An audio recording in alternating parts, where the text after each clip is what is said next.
وَإِذَا خَاطَبَهُمُ الْجَاهِلُونَ قَالُوا سَلَامًا۔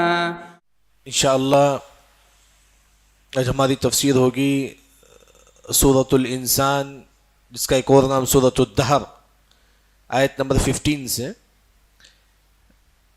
آیت نمبر 15 میں اللہ تعالیٰ کہتے ہیں کہ وَيُطَافُ عَلَيْهِمْ بِآنِيَةٍ مِّن فِضَّةٍ، جیسا کہ سورۃ الدہر میں جنت کی نعمتوں کا ذکر ہے، جنت میں کیا کیا ملے گا، یہ اس سورۃ الدہر میں ذکر ہے۔ یہاں اللہ تعالیٰ کہتے ہیں کہ وَيُطَافُ عَلَيْهِمْ بِآنِيَةٍ مِّن فِضَّةٍ، جنت میں ہماری خدمت کرنے والے چھوٹے بچے ہوں گے، چھوٹے بچے ہماری خدمت کریں گے جنت میں، نابالغ بچے ہمارے درمیان پلیٹ لے کر گھومتے رہیں گے۔ وہ پلیٹ کیسا ہوگا؟ بِآنِيَةٍ مِّن فِضَّةٍ، چاندی کی پلیٹ ہوگی، چاندی کا پلیٹ لے کر بچے ہمارے سامنے ہماری خدمت کرتے ہوئے گزریں گے، ہمیشہ ہماری خدمت میں رہیں گے بچے۔ اور جنت میں گلاس ہوگا، وہ اکواب، جنت میں گلاس ہوگا، کانت قواریرا، یہ گلاس کانچ کی گلاس، جیسے کہ ہم دیکھتے ہیں دنیا میں کانچ کی گلاس ہوتی ہے، کوئی کانچ کی گلاس کو چاندی سے بنا سکتا ہے اس دنیا میں؟ نہیں بنا سکتا نا۔ لیکن جنت پہ جو گلاس ہے چاندی کی، جنت پہ جو گلاس ہے کانچ کی، اللہ نے کہا کہ قواریرا من فضہ، یہ جنت کی جو کانچ کی جو گلاس ہے اللہ نے اس کو چاندی سے بنایا ہے۔ جنت میں دنیا میں ناممکن ہے لیکن جنت میں آسان ہے۔ وَلَا خَطَرَ عَلَىٰ قَلْبِ بَشَرٍ، انسان سوچ نہیں سکتا کہ جنت میں کیا کیا نعمتیں ہیں۔ وہی اللہ تعالیٰ کہتی ہیں کہ جنت پہ جو کانچ کے جو گلاس ہوگا وہ اصل چاندی سے بنایا ہوا ہوگا۔ پھر اس کے بعد اللہ تعالیٰ کہتے ہیں کہ قَدَّرُوهَا تَقْدِيرًا، جنت میں ہمارے بچے جو ہماری خدمت کریں گے ہمارے پاس پانی لا کر دیں گے، کتنا پانی جتنا آپ کو ضرورت ہے۔ دنیا میں کیا ہوتا ہے، ہم ایک باٹل پانی پیتے ہیں پیاس نہیں بجھتا، پھر ایک اور باٹل پیتے ہیں، یعنی کہ اب جب ہم پانی پوچھیں گے بچے ہم کو اتنا پانی لائیں گے جتنا آپ کا پیاس بجھ جائے گا، جتنا آپ کا، نہ زیادہ نہ کم۔ کبھی کیا ہوتا ہے کہ ہم پانی پوچھتے ہیں کوئی کم پانی دیتا ہے، پھر اور ہم پانی پیتے ہیں، یعنی کہ جنت میں بچے ہم کو اتنا پانی دیں گے جتنا ہمارا پیاس بھی بجھ جائے گا، ہم دوبارہ طلب بھی نہیں کریں گے، یعنی کہ جتنا ہم کو ضرورت ہے اتنا پانی جو ہے نا ہم کو دیں گے۔ پھر اس کے بعد اللہ تعالیٰ کہتے ہیں کہ وَيُسْقَوْنَ فِيهَا كَأْسًا كَانَ مِزَاجُهَا زَنْجَبِيلًا، جنت میں ہم کو شراب بھی پلایا جائے گا۔ جیسا کہ میں نے شروع میں کہا تھا جنت میں شراب کے ساتھ دو قسم کا چھکنا ہوگا۔ دنیا میں لوگ چھکتے نا کھٹا میٹھا، جنت میں بھی ہوگا۔ اگر آپ میٹھا چاہیں گے تو کافور چھکیں گے شراب کے ساتھ، جنت میں، دنیا میں نہیں، جنت میں بتاؤ۔ اگر آپ جنت میں شراب چاہیں گے، شراب کے ساتھ اگر آپ کو کھٹا چاہیے تو جو ہے نا ادرک دیں گے، کان مزاجھا زنجبیلا، تو ان کے انسان جنت میں شراب پیے گا ساتھ میں جو ہے نا ادرک کو چکے گا، یعنی کہ یہ جنت کی جو نعمتیں ہیں۔ وہی اللہ نے کہا کہ جنت میں آپ کو شراب دیا جائے گا جس کی ملاوٹ جو ہے نا کس سے ہوگی؟ ادرک سے ہوگی۔ عینن فیہا تسمی سلسبیلا، جنت میں ایک چشمہ ہے شراب کا جس میں ادرک ملایا ہوا ہوگا، اس چشمے کا نام کیا ہے؟ سلسبیل ہے، ادرک۔ جنت میں ایک چشمہ جس میں شراب میں کیا ملایا ہوا ہوگا؟ ادرک، اس چشمے کا نام کیا ہے؟ سلسبیل ہے۔ اس کے بعد اللہ تعالیٰ کہتے ہیں کہ وَيَطُوفُ عَلَيْهِمْ وِلْدَانٌ مُخَلَّدُونَ، ہماری خدمت کے لیے بچے ہمیشہ گھومتے رہیں گے ہمارے درمیان۔ جنت میں اللہ تعالیٰ 3 قسم کے مخلوقات کو اللہ تعالیٰ پیدا کریں گے، 3 قسم کے مخلوق۔ ایک بچے ہماری خدمت کے لیے اللہ جنت میں پیدا کریں گے، ایک مخلوق، وہ کون سے ہی؟ بچے۔ دوسرا حور عین، حور عین کو اللہ تعالیٰ جنت میں پیدا کر کے وہیں رکھ دیں گے۔ تیسرا جو ہے نا کہ تمام لوگ جنت پہ داخل ہو جائیں گے، کچھ جگہ خالی رہے گا جنت میں، ایک اور مخلوق اللہ تعالیٰ پیدا کر کے وہاں رکھیں گے، یعنی کہ اللہ تعالیٰ جنت میں 3 مخلوق کو اللہ تعالیٰ پیدا کریں گے، ایک خدمت کرنے کے لیے بچے، دوسرا حور عین، تیسرا جنت میں کچھ جگہ خالی ہوگا وہاں اللہ تعالیٰ ایک اور مخلوق پیدا کر کے رکھیں گے۔ وہی اللہ تعالیٰ کہتے ہیں کہ یطوف علیہم ولدان، بچے، نابالغ بچے ہمیشہ ہماری خدمت کرتے ہوئے رہیں گے۔ مخلدون، ہمیشہ ہمیشہ، یعنی کہ وہ بچے بچے رہیں گے، کبھی بڑے نہیں ہوں گے۔ ہماری عمر کیا ہوگی جنت میں؟ 30 سے 30 سال بس۔ یہ جو بچے ہوں گے ہمیشہ بچے ہوں گے، نابالغ ہوں گے، کبھی بھی جو ہے نا بڑے نہیں ہوں گے بچے۔ ہماری خدمت کے لیے اللہ نے نابالغ بچوں کو رکھا ہے. کیوں؟ اگر آپ گھر میں رہتے ہیں، آپ اور آپ کی بیوی روم میں رہتے ہیں، کوئی بالغ بچہ روم میں آ جائے سڈن، کتنا اچھا نہیں لگتا ہے. وہی چھوٹا بچہ آتا ہے تو کوئی فکر نہیں ہوتا، کیونکہ چھوٹا بچہ ہے. یعنی کہ جنت میں آپ روم میں رہیں گے، یہ چھوٹا بچہ وہاں بھی آ جائے گا آپ کی خدمت کے لیے. کتنے ہوں گے آپ کی خدمت کے لیے؟ عبداللہ بن عمر رضی اللہ عنہ کہتے ہیں یہ ایک بندے کی خدمت کے لیے جنت میں 1000 لوگ ہوں گے. صرف یہ ایک شخص کی خدمت کے لیے جنت میں 1000 لوگ ہوں گے جو آپ کی خدمت کریں گے. اس کے بعد اللہ تعالیٰ کہتے ہیں کہ مخلدون کا ایک اور جو معنی ہے، عورتیں جو کان میں کمبل ڈالتے ہیں نا، عورت جو کان میں، اس کو بولتی ہے. یعنی کہ یہ جو بچے جو ہوں گے ان کے کان میں زیور ہوں گے، بچے جو ہماری خدمت کے لیے ہوں گے. اچھا یہ بچے دیکھنے میں کیسے دکھتے ہیں؟ دیکھنے میں کیسے دکھتے ہیں؟ اللہ نے کہا اذا رأیتہم، یہ جو چھوٹے چھوٹے بچے جو ہماری خدمت کے لیے یہاں وہاں ہوں گے، دیکھنے میں کیسا دکھیں گے؟ حسبتہم، جب تم بچے کو دیکھیں گے تو یہ گمان کریں گے لؤلؤا منثورا، یہ بکھری ہوئی موتی ہے. اگر موتی اٹھا کے وہاں ڈال دو آپ، کتنا خوبصورت دکھتا ہے، وہاں موتی. یہ بچے جو نا وہاں رہیں گے، ایسا لگے گا کہ گویا کہ موتی ہے، یہاں وہاں بکھرے ہوئے ہیں. اتنے خوبصورت بچے جو ہماری خدمت کے لیے اللہ تعالیٰ جنت میں پیدا کی ہیں. یہاں بعض علماء نے کہا کہ یہ کون سے بچے ہیں؟ یہ وہ بچے ہیں جو بالغ ہونے سے پہلے جن کی وفات ہو جاتی ہے. لیکن صحیح قول کے مطابق مفسرین نے کہا یہ خاص بچے ہیں جن کو اللہ تعالیٰ جنت میں پیدا کریں گے جو ہماری خدمت کے لیے. اس کے بعد اللہ تعالیٰ کہتے ہیں وَإِذَا رَأَيْتَ ثَمَّ رَأَيْتَ نَعِيمًا، جنت پہ جہاں بھی دیکھو نعمت ہی نعمت ہوگی. جہاں بھی آپ جنت پہ دیکھو ہر قسم کی نعمتیں آپ کو ملے گی. وَمُلْكًا كَبِيرًا، اس سے اللہ کی بادشاہت معلوم ہوتی ہے. اللہ کی بادشاہ یعنی کہ ہر قسم کی نعمت اللہ تعالیٰ آپ کو جنت میں دے گا. جب جنت کا ذکر ہے تو ہم کیا پڑھیں گے؟ اللہم انا نسألک الجنت الفردوس. جب بھی جنت کا ذکر آئے تو ایک مسلمان ہمیشہ پڑھتا رہے. اب جنت میں ہمارا لباس کیسا ہوگا جو ہم جنت میں لباس پہنیں گے؟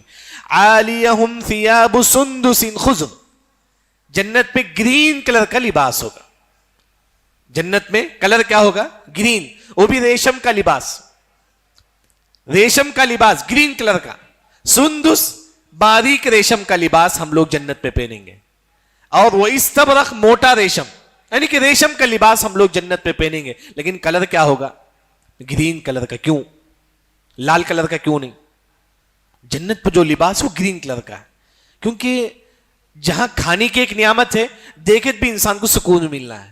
اگر ہم ٹینشن ہوتی ہے تو کہاں جاتی؟ باغ کو جاتے ہیں، پھرنے کے لیے جاتے ہیں، گرینری کو دیکھتے ہیں، دیکھے تو سکون ملتا ہے، کیونکہ جہاڑ گرین ہوتا ہے، انسان جب دیکھتا ہے سکون لگتا ہے. یعنی کہ ہمارے کپڑے بھی جنت میں گرین ہوں گے تاکہ انسان کو سکون ملے. جنت پہ جہاں کھانے پینے کی نعمت ہے، دیکھنے کی بھی نعمت ہے تاکہ آپ کو سکون ملے. پھر اس کے بعد اللہ تعالیٰ کہتی کہ وَحُلُّوا أَسَاوِرَ مِن فِضَّةٍ، جنت میں اللہ تعالیٰ کنگن پہنائیں گے، سونے کا کنگن، چاندی کا، دونوں. يُحَلَّوْنَ فِيهَا مِنْ أَسَاوِرَ مِنْ ذَهَبٍ، یعنی کہ جنت میں ہم سونے کا بھی کنگن پہنیں گے، چاندی کا بھی پہنیں گے. دنیا میں تو جائز نہیں ہے مردوں کے لیے، لیکن جنت میں جائز ہے. اس کے بعد وَسَقَاهُمْ رَبُّهُمْ شَرَابًا طَهُورًا، اللہ تعالیٰ پاک پانی جنت میں پلائیں گے. مفسرین نے کہا کہ جب ہم جنت میں داخل ہوں گے انٹرنس میں پانی ہوگا. جب انسان وہ پانی پیے گا ہمارے دل میں جو کینہ، کپٹ، حسد، نفرت وہ نکل جائے گا. وَنَزَعْنَا مَا فِي صُدُورِهِم مِّن غِلٍّ إِخْوَانًا عَلَى سُرُرٍ مُتَقَابِلِينَ، دلوں میں جو کینہ کپٹ ہے یہ پانی اس کو پورا کلین کر دے گا. پھر ہم جنت میں داخل ہوں گے. پھر اس کے بعد اللہ تعالیٰ یہ تمام نعمتیں ذکر کرنے کے بعد اللہ تعالیٰ کہتے ہیں کہ إِنَّ هَذَا كَانَ لَكُمْ جَزَاءً، یہ تمہاری نعمتوں کا بدلہ ہے، اس دنیا میں تم نیک کام کرے اس کا بدلہ ہے. وَسَعْيُكُمْ مَشْكُورًا، جو تم محنت کرتے تھے اللہ اس کو قبول کیا ہے، اس کا بدلہ نے اللہ نے آپ کو یہ تمام چیزیں اللہ تعالیٰ دی ہیں. یعنی کہ یہاں تک جنت کی نعمتوں کا ذکر ہوا. اس کے بعد اللہ تعالیٰ کہتے ہیں اِنَّا نَحْنُ نَزَّلْنَا عَلَيْكَ الْقُرْآنَ تَنزِيلًا، ہم نے اس قرآن کو تھوڑا تھوڑا کر کے اللہ نے قرآن کو نازل کیا. پھر اس کے بعد فَاصْبِرْ لِحُكْمِ رَبِّكَ، آپ کی زندگی میں کوئی تکلیف آتی ہے تو آپ صبر کرو. کبھی کیا ہوتی ہے کہ تکلیف آتی ہے لیکن بہت زیادہ تکلیف آتی ہے، لیکن انسان صبر کرے. جتنی بھی تکلیف ہو انسان صبر کرے، لیکن ایک وقت آئے گا کہ یہ حل بھی ہوگا. شریعت کا قاعدہ کیا ہے؟ ہر مشکل کے بعد کیا ہوتی ہے؟ آسان. مشکل کے بعد آسانی ہے. وہی اللہ نے کہا کہ زندگی میں انسان صبر کرے. پھر وَلَا تُطِعْ مِنْهُمْ آثِمًا أَوْ كَفُورًا, کافروں کے پیچھے مت جاؤ. یاد رکھو, جیسا کہ آج کیا فٹ بال ہے, لوگ کافروں کا ٹی شرٹ پہن لیتے ہیں, یعنی کہ کافر ٹی شرٹ پہن لیتے ہیں, ان کا جائز نہیں ہے شریعت میں, جائز نہیں ہے شریعت میں. وہی اللہ نے کہا کہ تم کافروں کے پیچھے مت جاؤ. کوئی کرکٹ پلیئر کا فین ہے, اس کا جیسا کہ نام کا ٹی شرٹ پہن لیتا ہے, اب کس سے محبت کرتے ہیں آپ؟ یہ کافر ہے, اب اس کی تعظیم کرتے ہیں, شریعت پہ جائز نہیں ہے. وہی اللہ نے کہا کہ تم کافروں کے پیچھے نہ جاؤ. غالباً امام احمد بن حنبل رحمہ اللہ جب وہاں سے کوئی عیسائی جاتا تو جناب اپنے فیس میں کپڑا بن لیتے تھے, فیس میں کپڑا بن لیتے تھے. لوگوں نے پوچھا کہ کیوں امام احمد بن حنبل آپ عیسائی کو دیکھ کر فیس میں کپڑا بن لیتے ہیں؟ تو امام احمد بن حنبل رحمہ اللہ کہتے ہیں یہ عیسائی ہے جو اللہ کو بیٹا بولتا ہے, میں اس کو کیسا دیکھوں؟ اس کو دیکھنا بھی پسند نہیں کرتے تھے. آج لوگ ان کے نام کے ٹی شرٹیں پہن لیتے ہیں, نعوذ باللہ.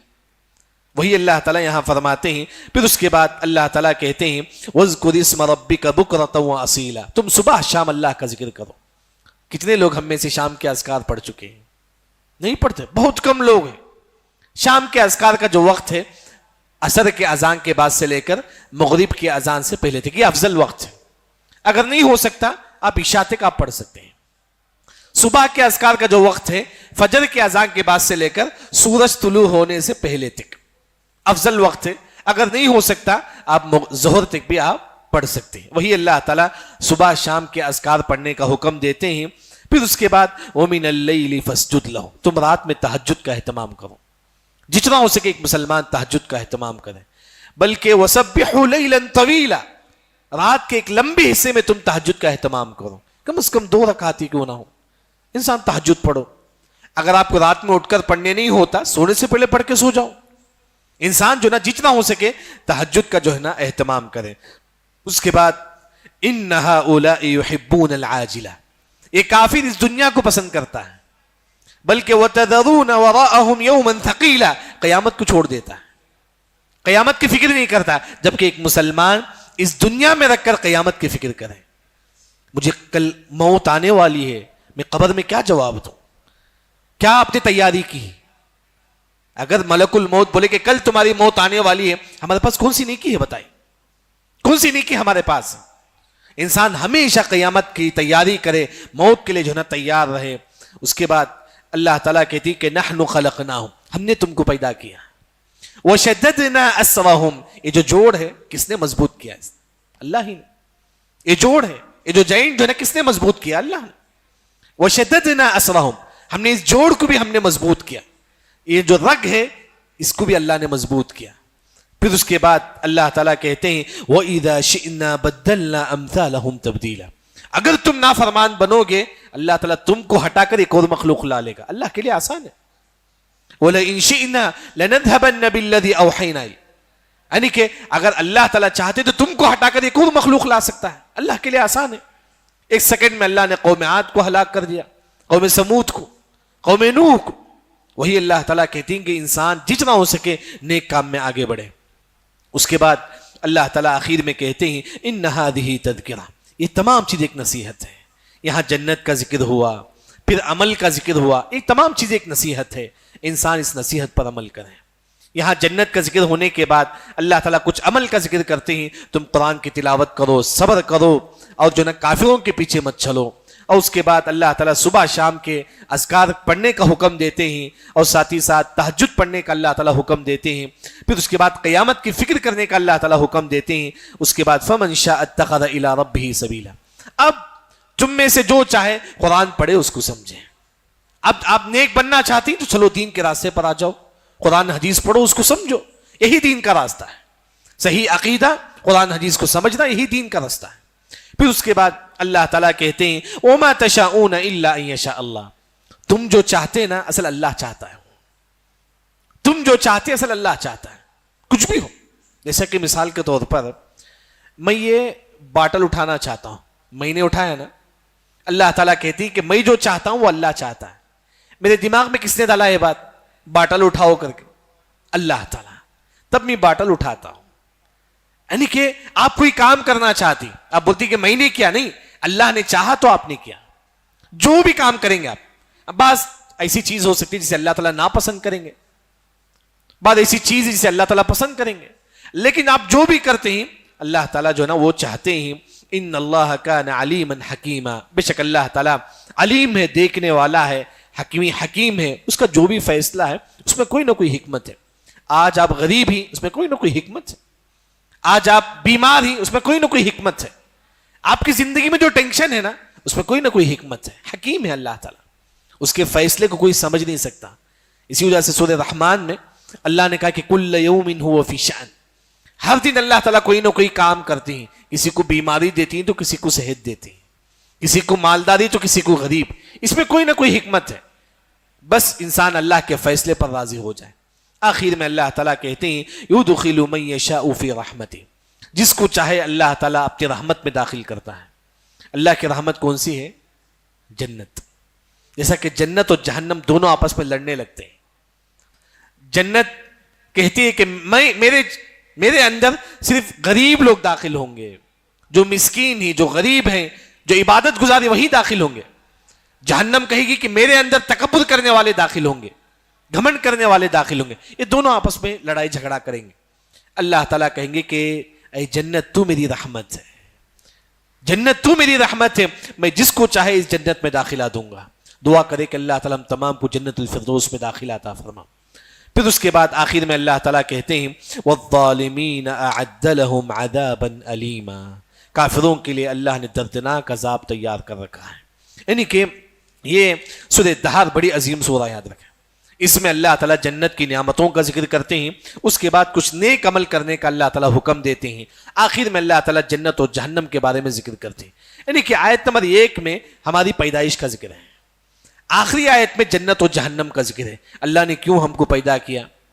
کچھ لوگ ایسے ہی جو جہنم میں داخل ہونے والے ہیں، کچھ لوگ ایسے ہی جو جنت میں داخل ہونے والے ہیں. اللہ سے دعا ہے اللہ تعالیٰ ہم تمام کو قرآن سمجھ کر عمل کرنے کی توفیق عطا فرما. سبحانک اللہم و بحمدک، اشہد ان لا الہ الا انت، استغفرک و اتوب الیک.